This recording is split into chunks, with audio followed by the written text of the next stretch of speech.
Ayah! Duh! Ayah!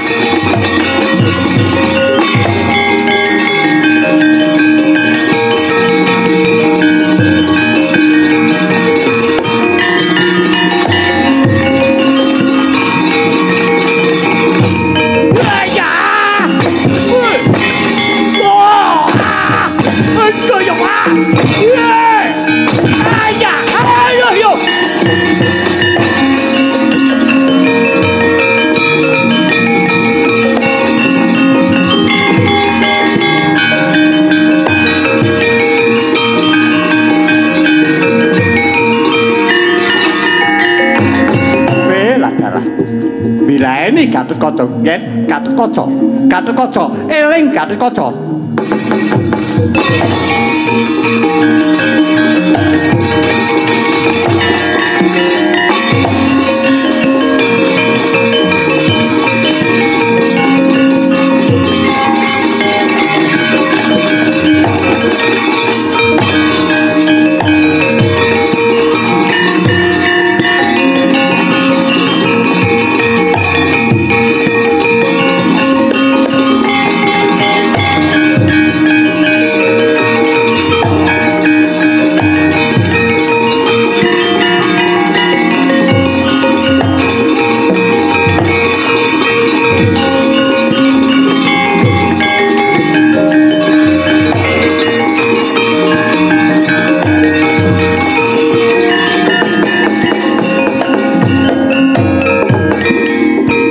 Gatotkaca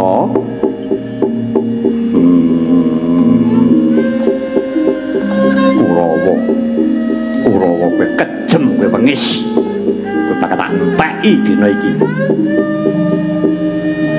dukarpe dhewe padha karo ngilani dadane Gatotkaca lho mengko dhisik to sabar Gatotkaca mengko dhisik sumurupa yo nger kabeh lelakon iki sejatine wis dadi keparinging Bathara mula kang saka iku sira kulub kowe kudu megake sarta kudu ngrilakake kadangmu Sibimayu iki janjane ngono ya lupute wong atuwane rasa kloron Yayi Werkudara lan Yayi Arjuna nggone ninggalake Tegalku wis Gatotkaca sabar atimu punarpane si Abimanyu pasrahna kelawan para brahmana karben dirukti karben dirbakana jroning patunon nger eling ya Gatotkaca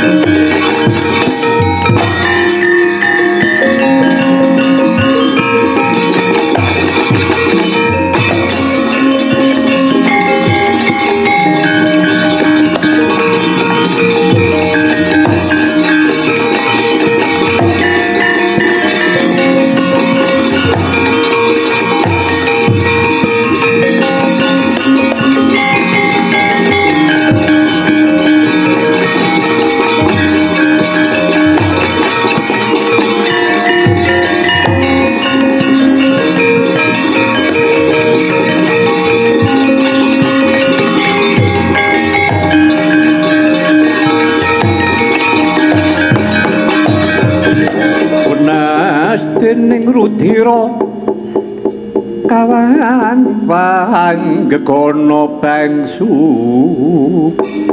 mirat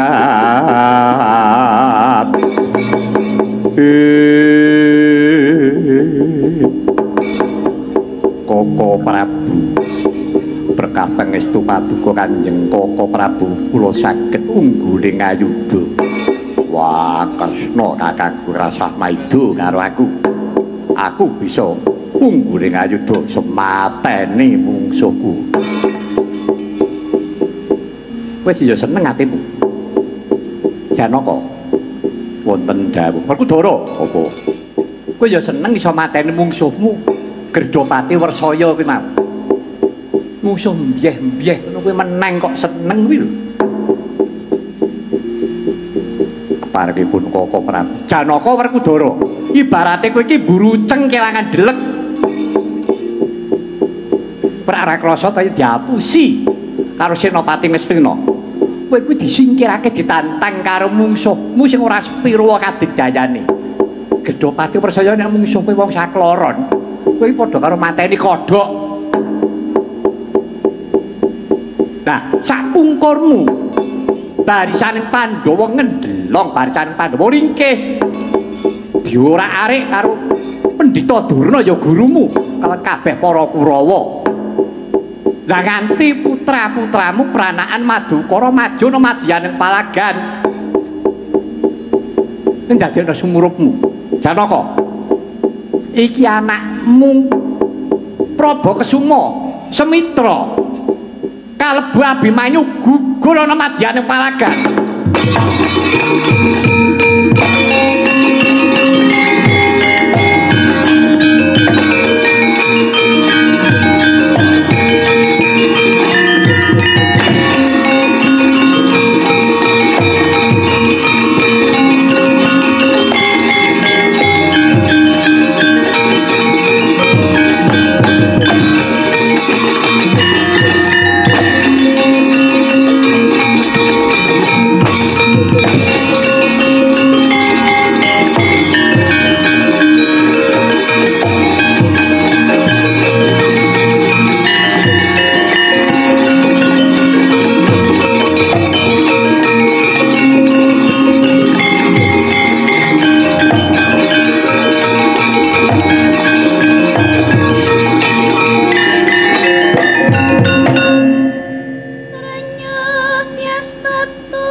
Meninggal karo pun bapa Bimanyu kuwi dhisik gugur ana madyaning palagan Sumruga Prabakesuma lawan kowe Sumitra pun bapa ingkang luput ya nggih apuranen sekabeh kaluputanipun pun bapa.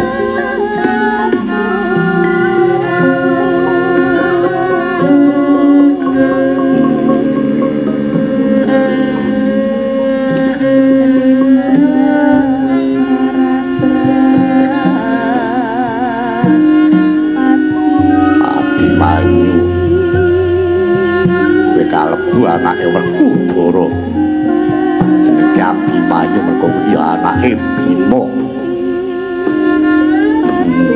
mati ora sing gerang dhisik.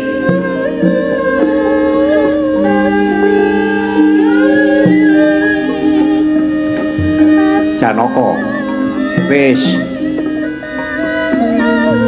ngene ya Di lelakon sing wis kelakon dadi ya penilon. Nalika Si Adi bisa madhangake ruwet-rentenging kayangan Suralaya jaman semono kowe rak wis ditari kawan para dewa, kowe nyuwun apa Janaka? Sing mbok suwun dumadening perang gedhe Baratayuda pukulun kula nyuwun ungguling ayuda para Pandhawa.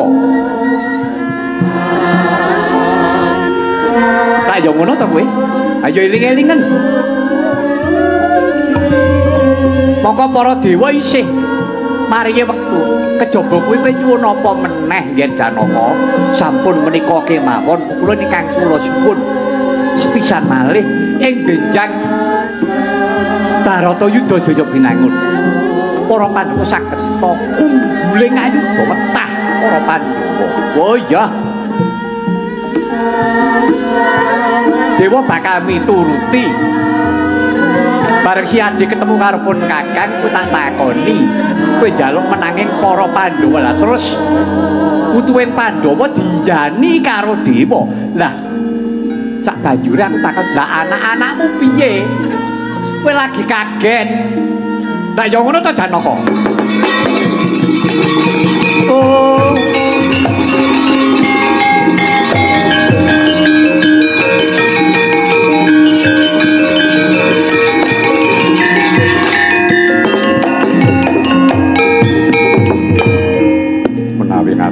kula ingkang lepat Kanjeng Koko Prabu. Rumangsane luput lak saiki nek ndek ben ndek biyen ya ora mbok pikir kanthi meneng ora mbok petong kanthi ganep. Ya wis. Karepmu piye? Koko Prabu kula Prasetyo. Prasetyo piye? Menawi seraping Surya mangke kula boten saged mejaipun Jayadrata. Kula ngertos surahing para wadya bura ingkang Jaya Abimanyu menika pun Jayadrata nadyan Abimanyu trinadjap nanging ingkang kejem menika pun Jayadrata menawi seraping Surya menika mangke kula boten saged mejahi Jayadrata kula pilaur badhe manjing patunon pejah obong sumusul anak kula pun Abimanyu Koko Prabu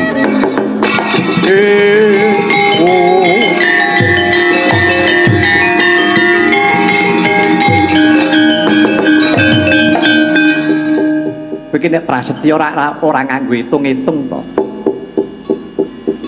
Begitu mu Prasetyo panci suruping Surya engko yen kowe ora iso mateni Jayadrata karo mati obong iki wis jam pira? Iki srengenge iki wis glewang mengulon. Ora suwe meneh Surya bakal ambles bumi. Yen ngendika mbaya dipikir sik to Janaka.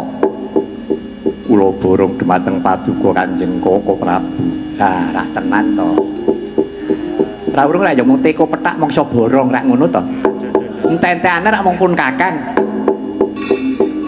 Ya, wis. Bakal tak turuti. Ning iki mengko ya. Wiwit saiki pusakamu Sarotama aja nganti pisah saka langkape. Pun Kakang bakal gawe Rekadaya. Rekadaya menapa? Rasah takon. Wadi, iki sing duwe sanggit iki aku. Kowe mung karek nindakake. Inggih, Koko Prabu. Aja mbok wae lho sanggite. Mboten.